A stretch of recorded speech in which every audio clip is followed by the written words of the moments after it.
ಸಂದರ್ಭದಲ್ಲಿ ಹೋರಾಟ ಮಾಡಿ ಅವತ್ಯಾವ ಲೆಫ್ಟು ಇಲ್ಲ ರೈಟು ಇಲ್ಲ, ಒಂದೇ. ನೀವೇನ್ ಹೇಳಿದ್ರಿ, ನಮ್ಮ ಲೀಡರ್ಶಿಪ್ ಹೋಗ್ಬಿಟ್ಟಿದೆ ಅಂತ. ಲೀಡರ್ಶಿಪ್ ತಗೋಬೇಕು, ಲೀಡರ್ಶಿಪ್ ಅನ್ನ ತಗೋಬೇಕು. ನೀವು ಮಧ್ಯ ಕರ್ನಾಟಕದಲ್ಲಿ ಇರ್ತಕ್ಕಂಥ ಮುಖಂಡರುಗಳು ನೀವು ಯಾರಿಗೂ ಅಡಿಯಾಳುಗಳಲ್ಲ. ಧೈರ್ಯ ಕೊಟ್ಟಿದ್ದಾರೆ, ಸ್ವಾಭಿಮಾನ ಕೊಟ್ಟಿದ್ದಾರೆ. ಪ್ರಪಂಚ ಗುರುತಿಸಿದೆ, ನಾವು ಗುರುತಿಸೋದಲ್ಲ. ಇದು ಬದಲಾಗಬೇಕು. ಅದಕ್ಕಾಗಿ ನಮ್ಮ ಹೋರಾಟಗಳು ನಡೀಬೇಕು. ಯಾರು ನಾವು ಶಾಸಕರಿದ್ದೇವೆ, ಮಂತ್ರಿಗಳಿದ್ದೇವೆ, ಅವರು ಅಷ್ಟೇ ಉದ್ಧಾರ ಆದರೆ ಸಾಲೋದಿಲ್ಲ. ನೀವು ನಮ್ಮ ಸಮುದಾಯದ ಮುಖಂಡರುಗಳನ್ನೆಲ್ಲ ಒಟ್ಟಿಗೆ ಸೇರಿಸಬೇಕು. ಇವತ್ತಿನ ಪರಿಸ್ಥಿತಿಯಲ್ಲಿ ಪರಿಶಿಷ್ಟ ಜಾತಿಗೆ ಸೇರಿದಂತ ಸಮುದಾಯ ಎಲ್ಲ ಕರ್ನಾಟಕದಲ್ಲಿ ಛಿದ್ರ ಆಗಿದ್ದಾವೆ. ಆದರೆ ಛಲವಾದಿ ಸಮುದಾಯ ನಾವಾದ್ರೂ ಹೇಳಬೇಕಾಗ್ತದೆ ಒಂದು ಮಾತನ್ನ ಈ ಸಂದರ್ಭದಲ್ಲಿ. ಅದಕ್ಕಾಗಿ ನೀವು ಆಯೋಜನೆ ಮಾಡಬೇಕು ಅಂತೇಳಿ ನಾನು ಕೇಳಬೇಕು. ಆಗ ಇಲ್ಲ ನೀವು ಬಂದ್ಬಿಡಿ ಡಾಕ್ಟ್ರು, ನೀವು ಬನ್ನಿ ಅಂತ ಹೇಳಿ ಅವರು ನಮಗೆ ಪರ್ಮಿಷನ್ ಕೊಟ್ಟಿದ್ದಾರೆ. ಅದಕ್ಕಾಗಿ ಬಂದಿದ್ದೇವೆ, ಇಲ್ವಾ? ಮತ್ತು ಎರಡನೇದು, ಈ ಸಂದರ್ಭದಲ್ಲಿ ನಮ್ಮ ಕರ್ತವ್ಯ ಮತ್ತು ಗೌರವ ಸನ್ಮಾನ್ಯ ದಿವಂಗತ ಬಸವಲಿಂಗಪ್ಪನವ್ರನ್ನ ನಾನಿವತ್ತು ನೆನೆಸ್ಕೊಳ್ಳೇಬೇಕು. ಇಡೀ ರಾಜ್ಯದಲ್ಲಿ ಹೆಸರು ಮಾಡೋದಲ್ಲ, ಈ ರಾಜ್ಯದಲ್ಲಿ ಗೌರವವನ್ನ ಸಂಪಾದನೆ ಮಾಡಿ ನಮ್ಮೆಲ್ಲರಿಗೂ ಕೊಟ್ಟಂತ ಬಸವಲಿಂಗಪ್ಪನವರು ಮತ್ತು ಅವರ ಜೊತೆಯಾಗಿ ದಿವಂಗತ ರಂಗನಾಥ್ ಅವರು ನಮಗೆ ಎರಡು ಕಣ್ಣುಗಳ ರೀತಿಯಲ್ಲಿ ಆ ಸಂದರ್ಭದಲ್ಲಿ ಹೋರಾಟ ಮಾಡಿ ಅವತ್ಯಾವ ಲೆಫ್ಟು ಇಲ್ಲ ರೈಟು ಇಲ್ಲ, ಒಂದೇ. ಪರಿಶಿಷ್ಟ ಜಾತಿಗೆ ಸೇರಿದಂತ ಸಮುದಾಯಗಳಿಗೆ ಒಂದು ಧೈರ್ಯವನ್ನ ತಂದುಕೊಟ್ಟಿದ್ದು ಯಾರಾದ್ರೂ ಇದ್ರೆ ಅದು ಬಸವಲಿಂಗಪ್ಪನವರು, ರಂಗನಾಥ್ ಅವರು. ಅದು ಈ ಭಾಗದವರು ಅಂತ ಹೇಳಿ, ಮಧ್ಯ ಕರ್ನಾಟಕ ಅಂತ ಹೇಳಿ ನೀವೇನ್ ಹೇಳಿದ್ರಿ, ನಮ್ಗೆ ಲೀಡರ್ಶಿಪ್ ಹೋಗ್ಬಿಟ್ಟಿದೆ ಅಂತ. ಲೀಡರ್ಶಿಪ್ ತಗೋಬೇಕು. ಲೀಡರ್ಶಿಪ್ ಸುಮ್ಮನೆ ಹೆಂಗ ಸರ್ಟಿಫಿಕೇಟ್ ಕೊಡೋದಿಲ್ಲ, ಈಗ ಕೊಟ್ರಲ್ಲಾಗಿ. ಲೀಡರ್ಶಿಪ್ ಅನ್ನ ತಗೋಬೇಕು ನೀವು.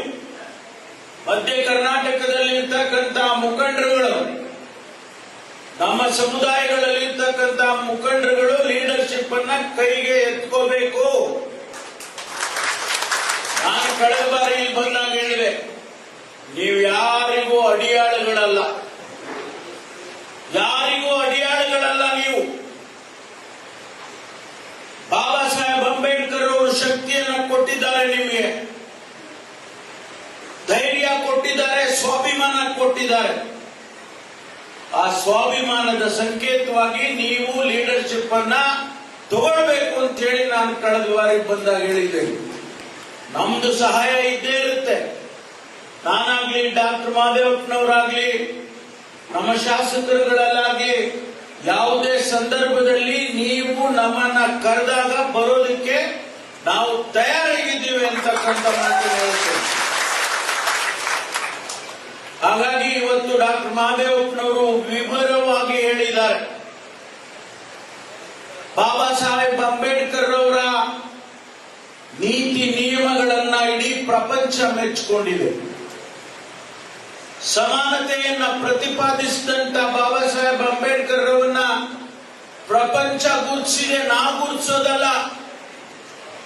ಯಾರಿಗಾದ್ರೂ ಹೈಯೆಸ್ಟ್ ಪ್ರತಿಮೆಗಳು ಪ್ರಪಂಚದಲ್ಲಿ ಇಟ್ಟಿದ್ರೆ ಅದು ಬಾಬಾ ಸಾಹೇಬ್ ಅಂಬೇಡ್ಕರ್ ಅವರು. ಅದಕ್ಕಾಗಿ ಸುಮ್ಮನೆ ತಗೊಂಡೋಗಿ ಯಾರೋ ಒಬ್ಬರು ಪ್ರತಿಮೆ ಇಟ್ಬಿಡೋದಿಲ್ಲ. ಇವತ್ತು ಕೊಲಂಬಿಯಾ ವಿಶ್ವವಿದ್ಯಾನಿಲಯದಲ್ಲಿ ಅಂಬೇಡ್ಕರ್ ಚೇರ್ ಅನ್ನು ಸ್ಥಾಪನೆ ಮಾಡಿದ್ದಾರೆ. ವಿಶ್ವದ ಅನೇಕ ಜನ ಆರ್ಥಿಕ ತಜ್ಞರು ಅಲ್ಲಿ ಆ ಅಂಬೇಡ್ಕರ್ ಚೇರ್ನಲ್ಲಿ ಆ ಕೇಂದ್ರದಲ್ಲಿ ಅಭ್ಯಾಸ ಮಾಡ್ತಾರೆ. ಕಿಂಗ್ಸ್ ಕಾಲೇಜ್ನಲ್ಲಿ ಲಂಡನ್ ನಲ್ಲಿ ವ್ಯಾಸಂಗ ಮಾಡುವಂತಹ ಸಂದರ್ಭದಲ್ಲಿ ಕೂಡ ಬಾಬಾ ಸಾಹೇಬ್ ಅಂಬೇಡ್ಕರ್ ಅವರನ್ನ ನೆನೆಸ್ಕೊಳ್ತಕ್ಕಂಥ ಜನಗಳಿದ್ದಾರೆ. ಬಾಬಾ ಸಾಹೇಬ್ ಅಂಬೇಡ್ಕರ್ ವಿಷಯವನ್ನ ಯಾರಾದರೂ ಬಹಳ ಸ್ವಾರಸ್ಯವಾಗಿ ಮಾತನಾಡೋರಿದ್ದಾರೆ ಅಂದ್ರೆ ಅದು ಡಾಕ್ಟರ್ ಮಹಾದೇವಪ್ಪನವರು.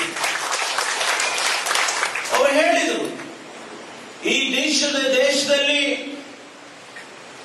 ವಿವಿಧ ಪದರಗಳನ್ನ ಸೃಷ್ಟಿ ಮಾಡಿ ಹೋಗಿದ್ದಾರೆ.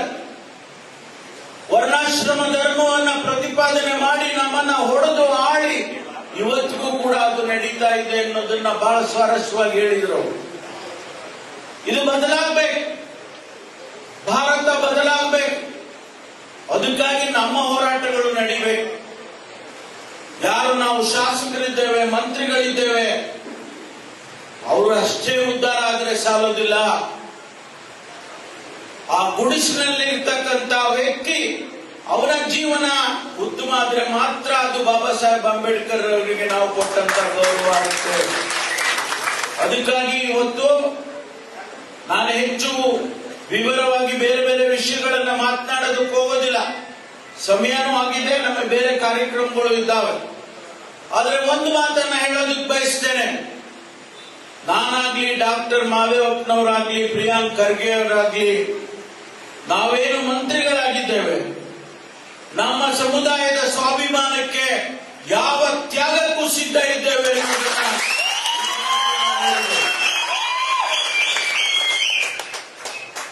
ಇವತ್ತು ಒಂದೇ ಒಂದು ಸೆಂಟೆನ್ಸ್ ನಲ್ಲಿ ಹೇಳ್ತೇನೆ, ಹೆಚ್ಚಿಗೆ ಹೇಳೋದಿಲ್ಲ.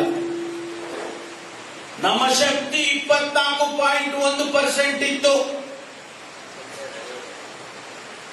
ಪಿತೂರಿ ಮಾಡಿ ನಮ್ಮನ್ನ ಹೊಡೆದು ಇವತ್ತು 6.65 ಇಳಿಸಿದ್ದಾರೆ. ಇದು ಆಗಬಾರ್ದಾಗಿತ್ತು. ದುರ್ದೈವದ ಸಂಗತಿ, ಪರಿಶಿಷ್ಟ ಜಾತಿಯನ್ನ ಹೊಡೆದು ಛಿದ್ರ ಮಾಡ್ತಕ್ಕಂಥ ಕೆಲಸವನ್ನ ಭಾರತೀಯ ಜನತಾ ಪಾರ್ಟಿಯವರು ಮಾಡಿದ್ದಾರೆ. ಅರ್ಥ ಮಾಡ್ಕೋಬೇಕು. ನಾವು ಹೇಗೆ ಬಾಳ್ಬೇಕು ಮುಂದಿನ ದಿನಗಳಲ್ಲಿ ಅನ್ನೋದನ್ನ ನಾವು ಅರ್ಥ ಮಾಡ್ಕೋಬೇಕು. ಅದಕ್ಕಾಗಿ ಇವತ್ತು ನಾನು ತಮ್ಮಲ್ಲಿ ಛಲವಾದಿ ಸಮುದಾಯದವರನ್ನ ಕೇಳೋದಕ್ಕೆ ಬಂದಿದ್ದೇನೆ. ನೀವು ಒಗ್ಗಟ್ಟಾಗಿರ್ಬೇಕು. ಯಾರೋ ಬಂದು ಹೇಳ್ಬೋದು ನಿಮಗೆ, ಆದ್ರೆ ಯಾರ ಮಾತನ್ನು ಕೂಡ ನೀವು ಕೂಡ್ದು ನಮ್ಮ ಸಮುದಾಯ ಒಗ್ಗಟ್ಟಾಗಿ ಇರಲೇಬೇಕು ಅನ್ನುವಂತ ಮಾತನ್ನ ಹೇಳೋದಕ್ಕೆ ಬರ್ತೇವೆ. ಬಾಬಾ ಸಾಹೇಬ್ ಅಂಬೇಡ್ಕರ್ ಅವರಿಗೆ ಅವಮಾನ ಮಾಡಿದ್ರೆ ಸಹಿಸ್ತೀರಾ? ನೀವು ಸಹಿಸ್ತೀರೇನ್ರಿ? ಆ ಕಿಚ್ಚು ನಿಮ್ಮಲ್ಲಿ ಪ್ರತಿಯೊಬ್ಬರಿಗೂ ಬರಬೇಕು. ಇವತ್ತು ಮಾನ್ಯ ಶಿವಶಂಕರಪ್ಪನವರು ಈ ಭಾಗಕ್ಕೆ ಮಾಡಿರ್ತಕ್ಕಂಥ ಕೆಲಸ, ಸೇವೆ, ಇವತ್ತವರು ನಮ್ಮನ್ನು ಅಗಲಿ ಹೋಗಿದ್ದಾರೆ. ಅವರು ವಯಸ್ಸಾಯಿತು, ಅವರು ಭಗವಂತ ಅವರಿಗೆ ಅಷ್ಟೇ ಆಯಸ್ಸು ಅಂತೇಳಿ ಕರ್ಕೊಂಡ. ಆದರೆ ಇವತ್ತು ನಾವು ನಮ್ಮ ಹೈಕಮಾಂಡ್ನವರು ಅವರ ಕುಟುಂಬವನ್ನ ಗುರುತಿಸಿ ಆ ಸಮರ್ಥನಿಗೆ ಟಿಕೆಟ್ ಅನ್ನ ಕೊಟ್ಟಿದ್ದಾರೆ. ನಮ್ಮ ಕರ್ತವ್ಯ ಏನು? ಕಾಂಗ್ರೆಸ್ ಅನ್ನು ಗೆಲ್ಲಿಸಿಕೊಡ್ಬೇಕಾದಂತದ್ದು ನಮ್ಮ ಕರ್ತವ್ಯ.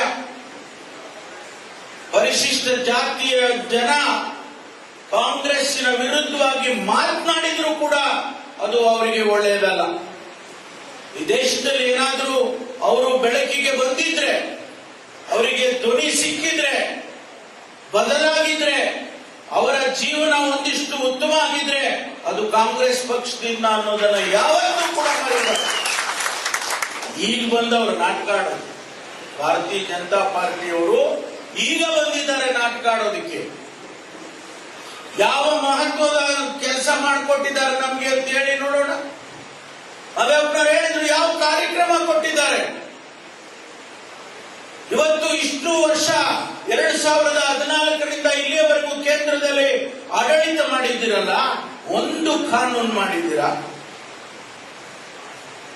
ನಿಮಗೆ ತಾಕತ್ತಿದ್ರೆ ಈ ದೇಶದಲ್ಲಿ ಜಾತೀಯತೆ ನಿರ್ಮೂಲನೆ ಮಾಡ್ತೇವೆ ಅಂತ ಒಂದು ಸ್ಟೇಟ್ಮೆಂಟ್ ಕೊಡಬೇಕಾಗಿತ್ತು. ನಿಮಗೆ ಬೇರೆ ಬೇರೆದಕ್ಕೆ ದುಡ್ಡಿದೆ, ಬೇರೆ ಬೇರೆ ಕಾರ್ಯಕ್ರಮ ಘೋಷಣೆ ಮಾಡೋದಕ್ಕೆ ನಿಮಗೆ ಶಕ್ತಿ ಇದೆ. ಆದ್ರೆ ಈ ದೇಶದಲ್ಲಿ ಜಾತೀಯತೆ ದೇಶವನ್ನ ತಿಂತಾ ಇದೆ, ಇದು ಇರಬಾರ್ದು ನಾವು ಅಂತ ಹೇಳಿ ನೀವು ಘೋಷಣೆ ಮಾಡಿದ್ರ? ಮಾಡಕ್ ಸಾಧ್ಯ ಇಲ್ಲ. ಇಲ್ವಾ? ಈ ದೇಶದಲ್ಲಿ ಬಡತನ ನಿರ್ಮೂಲನೆ ಮಾಡಬೇಕು, ಈ ದೇಶದಲ್ಲಿ ಜಾತೀಯತೆ ಹೋಗ್ಬೇಕು. ಈ ಎರಡು ಆದ್ರೆ ಮಾತ್ರ ಈ ದೇಶ ಉದ್ಧಾರ ಆಗ್ಬೇಕು. ಅದಕ್ಕಾಗಿ ನಿಮ್ಮಲ್ಲಿ ಯಾವುದು ರೋಡ್ ಮ್ಯಾಪೇ ಇಲ್ವಲ್ರಿ. ಇವತ್ತು ಯಾವ ಮುಖ ಇಟ್ಕೊಂಡು ಬಂದು ಮತ ಕೇಳ್ತಿರಿಲಿ? ಆ ಬಡವರಿಗೆ ಏನ್ ಕಾರ್ಯಕ್ರಮ ಮಾಡ್ತೀರಿ ಕೊಟ್ಟಿದ್ರಿ ನೀವು ಅಧಿಕಾರದಲ್ಲಿದ್ದಾಗ? ನಾವು ಗುರುತಿಸಬೇಕು. ನಮ್ ಗ್ಯಾರಂಟಿ ಕಾರ್ಯಕ್ರಮ ಬಡತನ ನಿರ್ಮೂಲನೆ ಮಾಡುವಂತ ಕಾರ್ಯಕ್ರಮ, ಅವರ ಆರ್ಥಿಕ ಶಕ್ತಿಯನ್ನ ಹೆಚ್ಚು ಮಾಡಬೇಕು ಅಂತೇಳಿ ನಾವು ಕೊಟ್ಟಿರ್ತಕ್ಕಂಥ ಕಾರ್ಯಕ್ರಮ ಹೇಳಿದ್ರು. ನಾವು ಬಹಳ ಚರ್ಚೆ ಮಾಡಿದ್ವಿ. ನನ್ನನ್ನ ನಮ್ಮ ಪಕ್ಷದವರು ಪ್ರಣಾಳಿಕೆ ಬರೆಯೋದಕ್ಕೆ ಅವಕಾಶ ಕೊಟ್ಟರು. ಸಿದ್ದರಾಮಯ್ಯನವರು, ಶಿವಕುಮಾರ್ ಅವರು, ನಮ್ಮ ಅಖಿಲ ಭಾರತ ಕಾಂಗ್ರೆಸ್ ಪದದ ಅಧ್ಯಕ್ಷರು ಖರ್ಗೆ ಅವರು, ಆ ಸಂದರ್ಭದಲ್ಲಿ ನಾವೆಲ್ಲ ಚರ್ಚೆ ಮಾಡಿ ಯಾವ ಕಾರ್ಯಕ್ರಮ ಕೊಟ್ರೆ ಅದು ಬಡವರಿಗೆ ತಲುಪುತ್ತೆ, ಬರೇ ನಮ್ಗೆ ಓಟ್ ಹಾಕುತ್ತೆ ಅನ್ನೋ ಕಾರ್ಯಕ್ರಮ ಅಲ್ಲ ಅದು.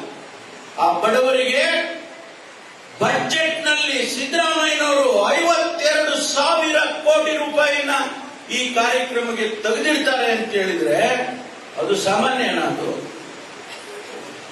ಅದೇ ಬರೀ ಓಟ್ ಹಾಕಿಸ್ಕೊಳ್ಳೋಕೆನ? ಓಟ್ ಇಡ್ಲಿ, ಅದು ಒಂದು ಕಡೆ ಇರಬಹುದು, ಆದ್ರೆ ಅವರ ಆರ್ಥಿಕ ಶಕ್ತಿಯನ್ನ ಉತ್ತಮ ಮಾಡುವಂತ ಕಾರ್ಯಕ್ರಮವನ್ನ ಈಗ ಟೀಕೆ ಮಾಡ್ತಿದ್ರಲ್ಲ, ಈಗ ಯಾಕಪ್ಪ ನೀವು ಬೇರೆ ಬೇರೆ ರಾಜ್ಯದಲ್ಲಿ ಕೊಡ್ತಾ ಇದ್ದೀರಾ? ನಿಮ್ಮ ಪ್ರತಿಯೊಂದು ಎಲೆಕ್ಷನ್ ಅಲ್ಲೂ ಕೂಡ ಇವತ್ತು ಎಲ್ಲ ರಾಜ್ಯದಲ್ಲೂ ಅದನ್ನೇ ಹೇಳ್ಕೊಂಡ್ಬರ್ತಾ ಇದ್ದೀರಾ. ಬಿಹಾರದಲ್ಲಿ ಅವ್ರು ಹೇಳಿದಾಗ ನಾವು ಹೋಗಿದ್ದು, ಬಿಹಾರಕ್ಕೆ ನಾವೆಲ್ಲ ಹೋಗಿದ್ದು. 6 ತಿಂಗಳ ಮುಂಚೆ 10,000 ಕೋಟಿ ಅವರು 10,000 ರೂಪಾಯಿನ ಅವ್ರ ಅಕೌಂಟ್ಗೆ ಹಾಕ್ಬಿಟ್ರು. ನೀವ್ ಯಾಕೆ ಮಾಡಿದ್ರಿ? ಹಾಗಾದ್ರೆ ನೀವೇನು ಮತಕ್ಕೋಸ್ಕರ ಹಾಕ್ಲಿಲ್ವಾ ನೀವು? ಆದ್ರಿಂದ ಸ್ನೇಹಿತರೆ, ಇಷ್ಟೇ ನಾನು ಹೇಳ್ತೀನಿ, ಪ್ರತಿಯೊಬ್ಬ ಛಲವಾದಿ ಅಣ್ಣತಮ್ಮ ನಿಮ್ಮ ಮನೆಗಳಿಗೆ ಹೋಗಿ, ಅವ್ರು ಹೇಳಿದ್ರು ನಮ್ಮ ಸಂಪತ್ತು ಪಂಚ್ ಮಾಡಬೇಕು, ಆಮೇಲೆ ಯಾರಿಗಾರ ಪಂಚ್ ಮಾಡಿಬಿಟ್ಟಿರ. ನೀವು ಪ್ರತಿಯೊಂದು ಮನೆಗೆ ಹೋಗಿ ಮನವೊಲಿಸಿ ಅವರಿಗೆ ಕಾಂಗ್ರೆಸ್ ಪಕ್ಷಕ್ಕೆ ಸಮರ್ಥನೆಗೆ ವೋಟ್ ಹಾಕ್ಲೇಬೇಕು ಅಂತ ಹೇಳಿ ನೀವು ಹಾಕಿಸ್ಬೇಕಾದ ಕೆಲಸ ನಿಮಗಾಗಬೇಕು ಅಂತಕ್ಕಂಥ ಮಾತನ್ನ ನಾನು ಈ ಸಂದರ್ಭದಲ್ಲಿ ಹೇಳ್ತೇನೆ.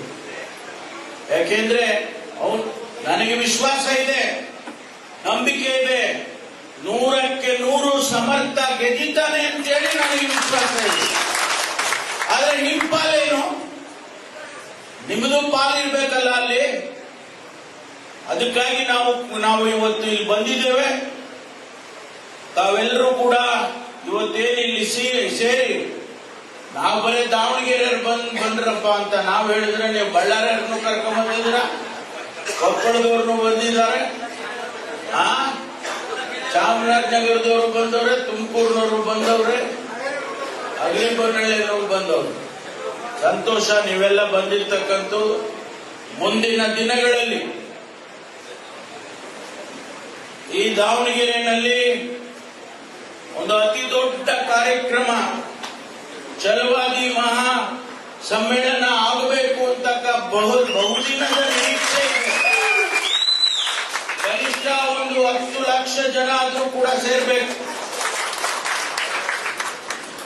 ಯಾಕೆ ಅಂತ ಹೇಳಿದ್ರೆ ಗೊತ್ತಾಗ್ಬೇಕ್ರಿ, ಇಷ್ಟು ಜನ ಇದಾರಪ್ಪ ಅಂತ ಗೊತ್ತಾಗಿಲ್ಲ. ಮೊನ್ನೆ ನೀವು ಬೆಂಗಳೂರಿನಲ್ಲಿ ಸೇರಿದ್ದಕ್ಕೆ ಸ್ವಲ್ಪ ಗೊತ್ತಾಯ್ತು, ಓಹೋ ಇವರು ಇಷ್ಟೊಂದು ಜನ ಇದಾರಪ್ಪ. ಸ್ಯಾಂಪಲ್ ಅದಕ್ಕೋಸ್ಕರ ಮುಂದಿನ ದಿನಗಳಲ್ಲಿ ಆ ಕೆಲಸ ಮಾಡೋಣ. ಯಾಕೆಂದ್ರೆ ಇದರ ಅವಶ್ಯಕತೆ ಇದೆ, ರಾಜಕೀಯವಾಗಿ ಇದರ ಅವಶ್ಯಕತೆ ಇದೆ, ಮತ್ತು ಅಭಿವೃದ್ಧಿ ದೃಷ್ಟಿಯಿಂದನೂ ಕೂಡ ಇದರ ಅವಶ್ಯಕತೆ ಇದೆ. ಅದಕ್ಕಾಗಿ ಮುಂದಿನ ದಿನಗಳಲ್ಲಿ ಮಾಡೋಣ ಅಂತಕ್ಕಂಥ ಮಾತನ್ನ ಹೇಳಿ, ನನಗೆ ಸಂಪೂರ್ಣವಾದ ಭರವಸೆ ನಿಮ್ಮ ಮೇಲಿದೆ. ಎಲ್ಲ ನಮ್ಮ ಸಮುದಾಯದವರು, ಯಾಕೆಂದ್ರೆ ಸಮುದಾಯದವರೇ ಸೇರಿದ್ದಾರೆ ಅಂತೇಳಿ ಆ ಮಾತನ್ನು ಹೇಳ್ತೇನೆ. ನಾವು ಆಚೆ ಹೋದಾಗ ಎಲ್ಲ ಸಮುದಾಯನೂ ರಿಕ್ವೆಸ್ಟ್ ಮಾಡ್ಕೊಳ್ತೇನೆ ಒಬ್ಬ ಪಕ್ಷದ ಮುಖಂಡನಾಗಿ. ಹಾಗಾಗಿ ಇವತ್ತು ತಾವುಗಳು ನಮಗೆಲ್ಲ ಗೌರವ ಬರಬೇಕು ಅನ್ನೋದಾದ್ರೆ ಒಂದು ಓಟ್ ಕೂಡ ಮಿಸ್ ಆಗಬಾರ್ದು, ಒಂದು ಓಟ್ ಮಿಸ್ ಆಗಬಾರ್ದು. ಅದನ್ನ ನೀವು ಸಮರ್ಥನೆಗೆ ಹಾಕುವುದರ ಮೂಲಕ ಅವನನ್ನ ಗೆಲ್ಲಿಸಿಕೊಡ್ಬೇಕು ಅಂತೇಳಿ ನಾನು ನಿಮ್ಮಲ್ಲಿ ಮನವಿ ಮಾಡಿಕೊಂಡು ತಮ್ಮೆಲ್ಲರಿಗೂ ಕೂಡ ನನ್ನ ಅಭಿನಂದನೆಗಳನ್ನ ಹೇಳಿ ನನ್ನ ಮಾತು ಮುಗಿಸ್ತೀನಿ. ಎಲ್ಲರಿಗೂ ನಮಸ್ಕಾರ. ಹೆಚ್ಚಿನ ವಿಡಿಯೋಗಳಿಗೆ ಪ್ರತಿಧ್ವನಿ ಯೂಟ್ಯೂಬ್ ಚಾನೆಲ್ ಸಬ್ಸ್ಕ್ರೈಬ್ ಮಾಡಿ, ಬೆಲ್ ಐಕಾನ್ ಕ್ಲಿಕ್ ಮಾಡಿ.